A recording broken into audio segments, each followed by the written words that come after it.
Hello बच्चा patty, कैसे हैं आप लोग? आई होप आप लोग अच्छे होंगे। कल पहले वाली वीडियो में आपने देखा कि इलेक्ट्रिक चार्ज एंड फील्ड के कुछ क्वेश्चंस हमने पीवाईक्यू में किए थे। अब उसके जो और क्वेश्चन बच गए हैं उसको हम करते हैं, तो ज्यादा इधर की बातें ना करके डायरेक्ट मुद्दे की बात करें। और आइए हम लोग पहला क्वेश्चन आज लेते हैं। और पहला क्वेश्चन आज ये है, torque acting on electric dipole moment P placed in electric field of intensity E is. मतलब इसमें करना क्या है कि सबसे पहला चीज इसके अंदर हम सबसे पहले झांके तो पहली बात हम क्या करेंगे, की पॉइंट की बात करेंगे। ठीक है, की पॉइंट है ना। और एक बात करेंगे हम सोर्स की। तो पहला सवाल ये है बाबू कि सोर्स कहां से आया, तो सोर्स ये है इलेक्ट्रिक डाइपोल मोमेंट टॉर्क से। सोर्स इसका टॉर्क वाले टॉपिक से होगी। ठीक है, तो ऐसे क्वेश्चन को यदि हमको सॉल्व करना है तो सबसे पहला सवाल हम जानते हैं कि टॉर्क का बेसिक फॉर्मूला फोर्स इनटू में परपेंडिकुलर डिस्टेंस होता है। ठीक, जब इसमें इलेक्ट्रिक फील्ड डाइपोल मोमेंट वगैरह की बात करें तो ये फॉर्मूला हमारा बन जाता है torque is equal to PE sine theta. आपको पता होना चाहिए। यदि वेक्टर के फॉर्म में लेते हैं, चूंकि ये वाला जो क्वांटिटी है ये आपका एक वेक्टर क्वांटिटी है, ध्यान रखिएगा। क्वेश्चन पूछ देता है कि ये कौन सा क्वांटिटी है, तो वेक्टर क्वांटिटी है। अगर वेक्टर के फॉर्मेट में लेंगे तो यह P क्रॉस में E हो जाएगा। ध्यान रहे, क्यों हो जाएगा? क्योंकि हमको पता है कि A cross B is equal to ये होता है आपका AB साइन थीटा। इसके बेसिस पर तोड़ दे हम तो हमको रिजल्ट ये मिलेगा। तो ऑप्शन हमारा कौन सा हो जाएगा? ये वाला।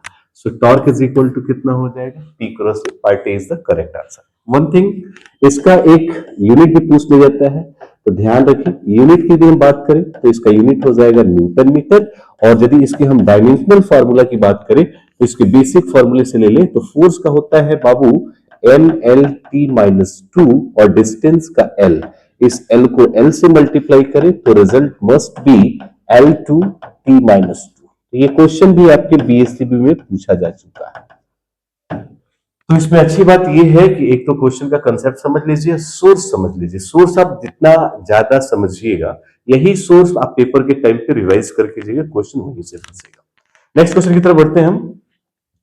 दूसरा क्वेश्चन है आपका वोल्ट पर मीटर। ध्यान से समझिएगा, विच of the following has unit volt पर मीटर। तो ध्यान से समझना है, यहां पर इसके की पॉइंट की यदि हम बात करें एक एक टर्म लेकर के चलते हैं। जैसे इसने पहला पॉइंट दिया है इलेक्ट्रिक फ्लक्स। ध्यान से देखिएगा, यदि हम इलेक्ट्रिक फ्लक्स की बात करें, इलेक्ट्रिक फ्लक्स, तो इलेक्ट्रिक फ्लक्स में हम इसको फाई से रिप्रेजेंट करते हैं और फाई इज इक्वल टू होता है बाबू ई ए कॉस थीटा। ठीक, यदि हम इसके यूनिट की बात करें तो यूनिट इसका, ये पहली बात तो याद रखेंगे, स्केलर क्वांटिटी है।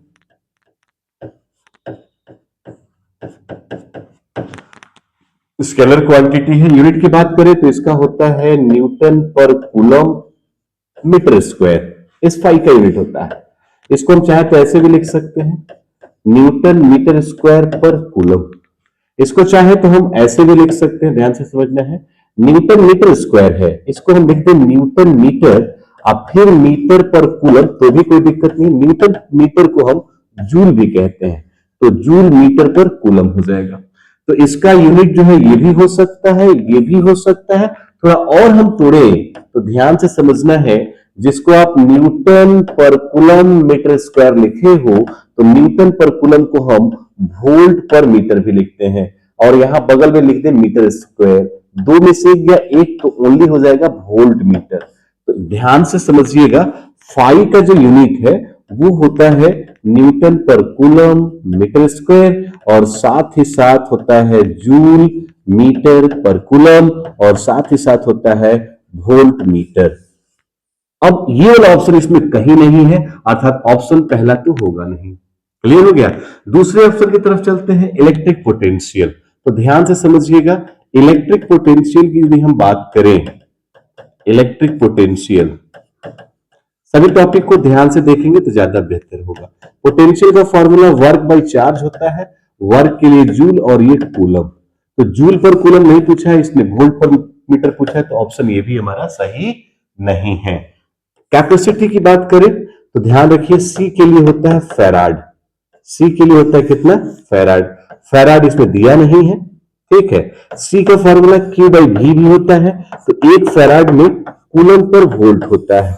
ये वाला भी ऑप्शन कहीं नहीं दिया है, इसलिए ये वाला भी ऑप्शन नहीं होगा। तो चौथा जो बच गया वही आंसर हो जाएगा। So part D is the correct answer.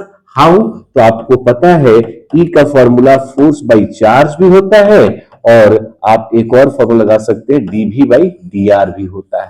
इसके लिए न्यूटन पर कूलम और इसके लिए वोल्ट पर मीटर। तो वोल्ट पर मीटर ही क्वेश्चन पूछा हुआ है, तो ऑप्शन हमारा कौन सा हो जाएगा, electric field. So electric field is the correct answer. I hope आप समझ गए। तो इस एक क्वेश्चन से बहुत सारे क्वेश्चंस बनाए जा सकते हैं, ध्यान से समझिएगा, ये क्वेश्चंस हमारे आ सकते हैं। नेक्स्ट क्वेश्चन की तरफ हम आगे बढ़ते हैं। नेक्स्ट क्वेश्चन है the electric dipole moment of an electric dipole made of two positive charge having magnitude this and this separated by a distance of something meter। अब इसमें इलेक्ट्रिक डाइपोल मोमेंट की बात कहा है, तो सबसे पहला कंसेप्ट ये है कि इसका सोर्स समझ लीजिए। सोर्स है डाइपोल मोमेंट से, डाइपोल मोमेंट, तो ध्यान से समझना है, P है और P एक वेक्टर क्वांटिटी है, ध्यान से समझिएगा, वेक्टर क्वांटिटी, वेक्टर लगा देंगे। डाइपोल मोमेंट P का फॉर्मूला होता है Q इंटू में 12 और कूलम होता है, मीटर होता है। अब ध्यान से समझना है, Q जो है ये मैग्नीट्यूड ऑफ चार्ज होता है, बाबू ध्यान रखना है, मैग्नीट्यूड ऑफ चार्ज है, और जो 12 है इसको हम कहते हैं length of dipole, length of dipole है। अब करना क्या है, क्वेश्चन में आज देखा जाए तो देखिए एक चार्ज यहां दिया है और एक चार्ज यहां दिया है। फॉर्मूले के हिसाब से हमको चार्ज का मैग्नीट्यूड चाहिए, तो मैग्नीट्यूड का मतलब एक वैल्यू उठा लीजिए which is 3.2 10 to the power minus का 19 और 12। लेंथ ऑफ डाइपोल कितना दे रखा है हमारे पास, तो ये दे रखा है। तो आइए हम बात करते हैं 2.4 10 टू द पावर माइनस 10। अब सॉल्व करें तो इनको जब हम सॉल्व करेंगे तो 7.68 आ जाएगा, और 19 और 10 हम सॉल्व करें तो माइनस का 29 आ जाएगा। P है कूलम मीटर, इसका आंसर हो जाएगा। तो 7.68 न्यूमेरिकल पे आया, तो इसका ऑप्शन कौन सा हो जाएगा, B is the correct answer. ठीक है, फिर हम आगे बढ़ते हैं, नेक्स्ट क्वेश्चन की तरफ चलते हैं। तो क्वेश्चन पूछता है electric field intensity at any point of the surface of charge. तो थोड़ा सा ध्यान से यहां देखना है, सोर्स इसका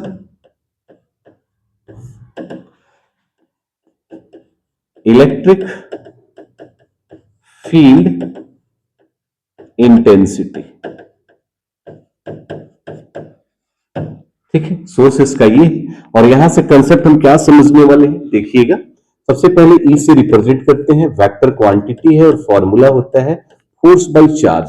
मैग्नीट्यूड की यदि हम बात करें तो ई मैग्नीट्यूड में देखें तो यह फोर्स बाय चार्ज हो जाता है। इसका basic formula minus dv upon में dr भी होता है। इसके हिसाब से यूनिट न्यूटन पर कूलम और इसके हिसाब से वोल्ट पर मीटर। तो यहां से हम कह सकते हैं यूनिट न्यूटन पर कूलम के अलावा वोल्ट पर मीटर भी होता है। यहां से इसका एक और क्वेश्चन पूछा जा सकता है, इसका डायमेंशनल फॉर्मूला, ध्यान रहे इसका एक डायमेंशनल फॉर्मूला। डायमेंशनल फॉर्मूला क्या, फोर्स से लेके चलते हैं ml(t-2) चार्ज का at, जब इसे हम सॉल्व करते हैं रिजल्ट आता है ml(t-3 a-1), जो कि भाई अब a ऊपर जाएगा तो -1, और 1 है ऊपर जाएगा तो ये -3। तो यहां से सवाल आता है। और दूसरी बात ये है कि यह जो इलेक्ट्रिक फील्ड होता है वह सरफेस पर हमेशा परपेंडिकुलर होता है, दैट इज थीटा का value 90 degree. So option is the correct answer B. Next question की तरफ आगे बढ़ते हैं, देखते जाइएगा, समझते जाइएगा। क्वेश्चन बोला है परमिटिविटी ऑफ फ्री स्पेस, ध्यान से समझिएगा, परमिटिविटी ऑफ फ्री स्पेस। तो इसका सोर्स समझ लीजिए, सोर्स इसका है कूलम्स लॉ।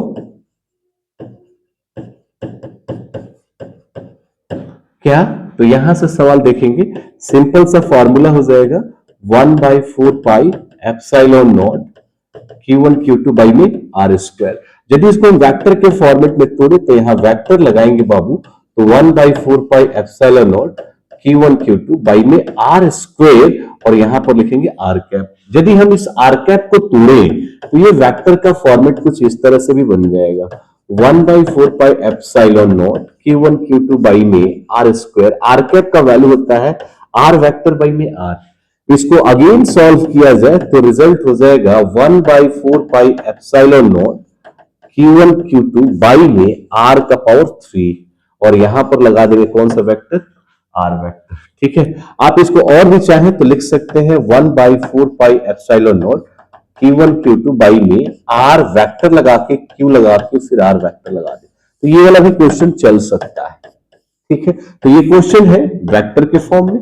कूलम का यदि वेक्टर फॉर्म पूछता है तो आप ये वाला यूज कर सकते हैं, नहीं तो आप चाहें तो ये वाला भी यूज कर सकते हैं, ये भी आपके पेपर में आ सकता है, ये वाला भी आ सकता है। ठीक है, यहां से ये वाला सवाल पूछा है तो देखिए ध्यान से, एप्सिलॉन नॉट का वैल्यू आप सब जानते हैं 8.85 10 टू द पावर माइनस का 12 कूलम स्क्वायर, ध्यान दें, एक मिनट, कूलम स्क्वायर पर न्यूटन पर मीटर स्क्वायर, ये फॉर्मूला होता है इसका वैल्यू।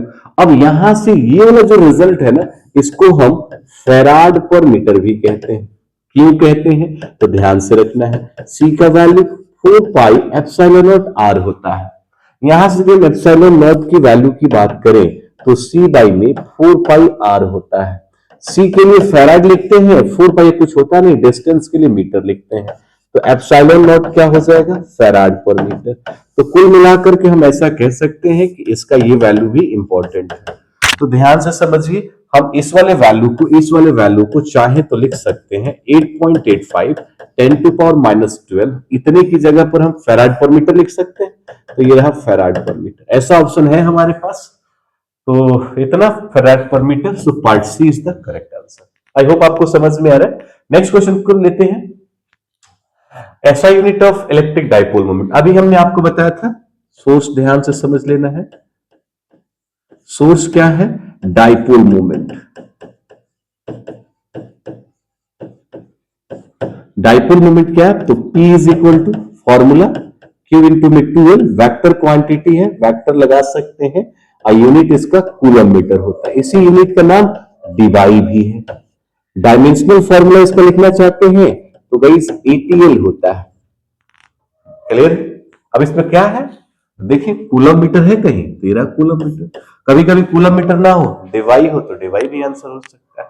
तो चीजों को बारीकी से देखते रहिए। नेक्स्ट क्वेश्चन की तरफ आगे बढ़ते हैं। तो नेक्स्ट क्वेश्चन कह रहा है कि इलेक्ट्रिक फील्ड, तो देखिए बहुत बार इसको करा है, electric field E is equal to force by charge होता है, अब फोर्स के लिए न्यूटन, चार्ज के लिए कूलम, तो आंसर इसका हो जाएगा न्यूटन पर कूलम। इसका एक फॉर्मूला और होता है, E is equal to minus dV upon में dr, इसको लिखने की कोशिश करेंगे तो माइनस का dV अपॉन में dx भी हो जाएगा। इसका होता है वोल्ट पर मीटर। तो इलेक्ट्रिक फील्ड इंटेंसिटी के दो यूनिट्स होते हैं, न्यूटन पर कूलम, वोल्ट पर मीटर। जो आपको अच्छा लग रहा है वो ले लें। ऑप्शन में क्या लिखा है, तो न्यूटन पर कूलम भी लिखा है, वोल्ट पर मीटर भी लिखा है। तो ध्यान से देखिए, ये दोनों आंसर हो सकते हैं, ये दोनों आंसर है, दोनों आंसर हो सकते हैं। क्वेश्चन में हो सकता है मिस्टेक से इसने लिख दिया हो, तो ऐसा पेपर में आता है तो बोथ ए एंड बी लिखिएगा, इसमें नहीं लिखा है लेकिन हमारे दोनों आंसर है, तो आप समझ लीजिए। तो बीएससी का बड़ा ही अच्छा क्वेश्चन है और रिपीटेड क्वेश्चन। नेक्स्ट आगे तुम पढ़ते हैं। अब कह रहा है कि 1 statcoulomb is equal to what, तो थोड़ा सा ध्यान से समझिएगा।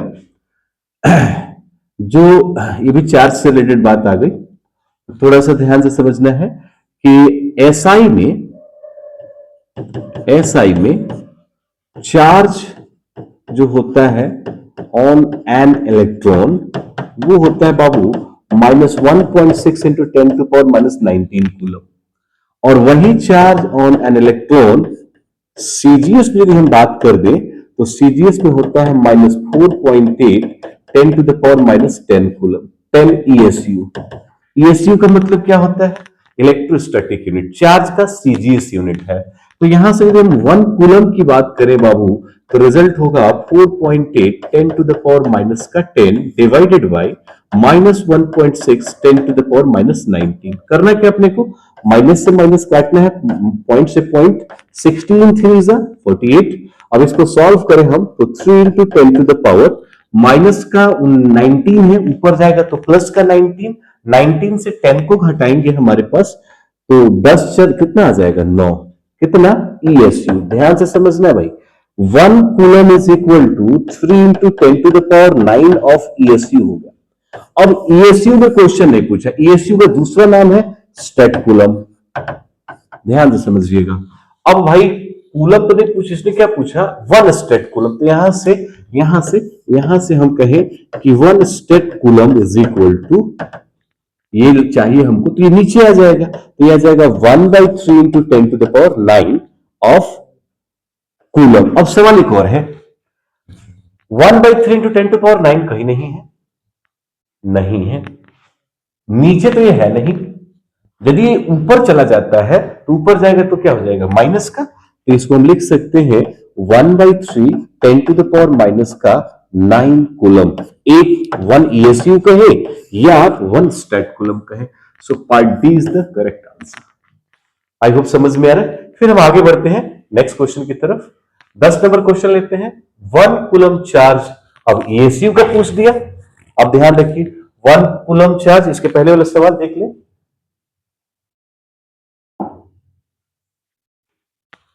1 कूलम चार्ज, 1 कूलम चार्ज पूछा है ESU में, तो वही वाला सवाल फिर से पूछ दिया कि 1 कूलम हमने निकाला है 3 into 10 to the power 9 of ESU।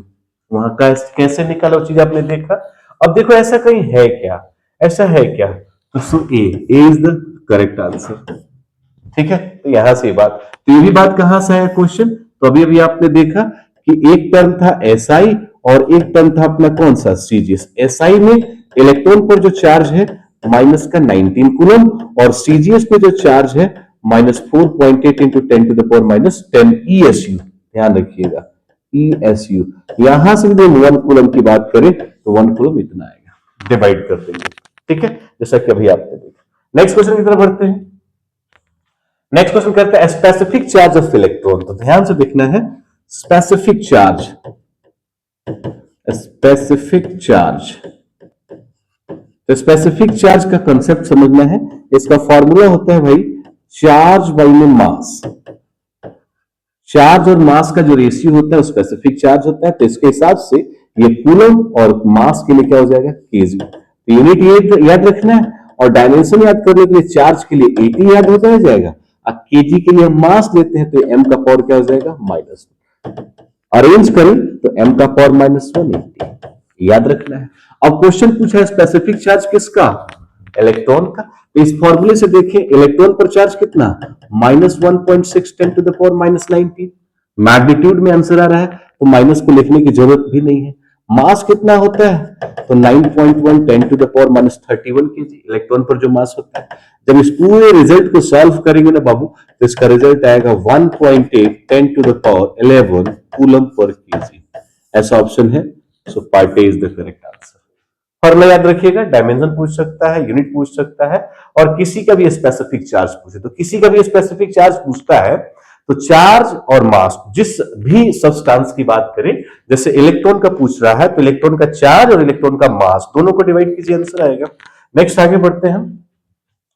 Next question है इलेक्ट्रोस्टैटिक फील्ड। बहुत अच्छा सवाल है, यहां से समझ लीजिएगा, ये भी कूलम लॉ से ही है, कूलम्स फोर्स से। कूलम्स फोर्स क्या भाई, यहां से क्या, तो जो फॉर्मूला हम पढ़ते हैं ना बाबू 1/4 pi epsilon naught Q1 Q2 by में R स्क्वायर मैग्नीट्यूड में, और वेक्टर में पढ़ लेते हैं F is equal to 1/4 pi epsilon naught Q1 Q2 by में R वेक्टर 3R वेक्टर, ऐसे पढ़ते हैं। अभी इसने पिछले क्वेश्चन में ऐसा देखा था। तो जो ये फोर्स है ना, फोर्स, इस फोर्स के अलग अलग नाम है। जैसे पहला इसका नाम है सेंट्रल फोर्स, ठीक है। दूसरा नाम है इसका अट्रैक्टिव रिपल्सिव फोर्स। उसके अलावा इसका नाम है कूलम्बियन फोर्स। उसके अलावा इसका नाम है इलेक्ट्रोस्टैटिक्स फोर्स।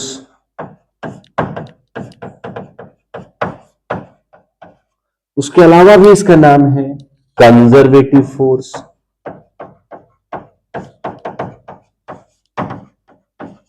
ये सब इसी के नाम है, central force, attractive repulsion, Coulombian, electrostatics and conservative, these are the called also electrostatics force.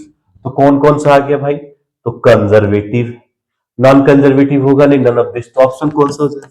Is the correct answer. इसमें मिल चुका है, कई बार ये क्वेश्चन इसका पूछ चुका है, कंजर्वेटिव आया ही आया है, और साथ में कई बार क्वेश्चन सेंट्रल का भी पूछा है। तो दोनों क्वेश्चंस आपके रिपीटेड है, याद रखिएगा, उसी फॉर्मूले को कहते हैं। ये कंसेप्ट कहां से आया, ये हमने अभी भी आपको इसके पहले वाले क्वेश्चंस में हमने बताया था। आगे बढ़ते हैं, नेक्स्ट क्वेश्चन लेते हैं। नेक्स्ट क्वेश्चन कह रहा है कि which are the scalar quantity. समझिएगा, स्केलर वेक्टर कंसेप्ट आपको पता है कि जिसमें मैग्नीट्यूड और डायरेक्शन दोनों हो, स्पेसिफिक डायरेक्शन हो तो वो वेक्टर है, और जिसमें स्पेसिफिक डायरेक्शन ना हो, फिक्स्ड ना हो, वो हमारा स्केलर है। एक टेंसर होता है जो वेक्टर के लॉ को फॉलो नहीं करता है। तो थोड़ा सा ध्यान से देखिए, चार्ज जो है स्केलर है, पोटेंशियल जो है स्केलर है, कैपेसिटेंस जो है स्केलर है, ऑल ऑफ द अबव। तो कौन सा पूछा भाई? स्केलर। तो सब स्केलर ही है, so part D is the correct answer. Next question लेते हैं। क्वेश्चन कह रहा है कि intensity of electric field at a point, वही सवाल जो पीछे से रिपीट होता है कि किसी पॉइंट पर electric field intensity force by charge होता है। वेक्टर के फॉर्म में यही formula force by this one होता है, और इसके लिए यूनिट की बात करें तो न्यूटन पर कूलम होता है, वोल्ट पर मीटर होता है, क्योंकि यही फॉर्मूला आगे जाके माइनस dV अपॉन में dr हो जाता है। किसी को तकलीफ नहीं है तो इसमें देख लीजिए, E इज इक्वल टू कौन सा? F by Q. So B is the correct answer. Clear है? नेक्स्ट क्वेश्चन को लेते हैं। नेक्स्ट क्वेश्चन है हमारा सरफेस चार्ज डेंसिटी। तो आपको बहुत बार बताया है कि इसका एक ही सोर्स है, और ये क्वेश्चन एक बार नहीं बल्कि कई बार रिपीट होता है, और सोर्स है हमारा continuous charge distribution. Continuous charge distribution तीन होता है, याद रखिएगा। पहला लीनियर चार्ज डेंसिटी, बार बार रिपीट करते हैं इसको, लीनियर चार्ज डेंसिटी, इसको हम लेंडा से रिप्रेजेंट करते हैं, और लेंडा का वैल्यू होता है charge by mean length, unit होता है कूलम पर मीटर, और डायमेंशन इसका लिख देंगे ATM। क्लियर हो गया? दूसरा कंसेप्ट आता है सरफेस चार्ज डेंसिटी।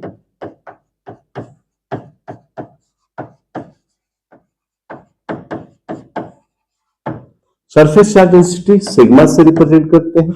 सिग्मा का वैल्यू होता है चार्ज बाई में एरिया, किसी किसी टेक्स्ट बुक में चार्ज बाई सरफेस एरिया भी लिखता है। यूनिट के कंपैरिजन में जाए तो कूलम पर मीटर स्क्वायर हो जाएगा, और डायमेंशन देखें तो ATL का पावर -2 हो जाएगा। तीसरा इसका होता है, याद रखेंगे, volume charge density. Volume charge density भाई सब इसको रो से रिप्रेजेंट करते हैं, और rho is equal to charge by में वॉल्यूम हो जाएगा, अर्थात कूलम पर मीटर क्यूब हो जाएगा, अर्थात डायमेंशनल फॉर्मूला लिखे तो ATL का पावर -3 हो जाएगा। कौन सा ऑप्शन पूछा है? Surface charge. तो सरफेस चार्ज ये रहा, चार्ज बाई एरिया। देख लो भैया चार्ज बाई एरिया कौन सा है? Part A is the correct answer. Next question की तरफ बढ़ते हैं। अब है हमारा वेक्टर फॉर्म। तो देखिए अभी वेक्टर फॉर्म हमने आपको बताया था RQ ये रहा, RQ है ना। सो ए इज द करेक्ट आंसर। अभी तुरंत बताया था हमने कूलम फोर्स। नेक्स्ट क्वेश्चन की तरफ आगे बढ़ते हैं, और ये है कि which of the following correct for an electron.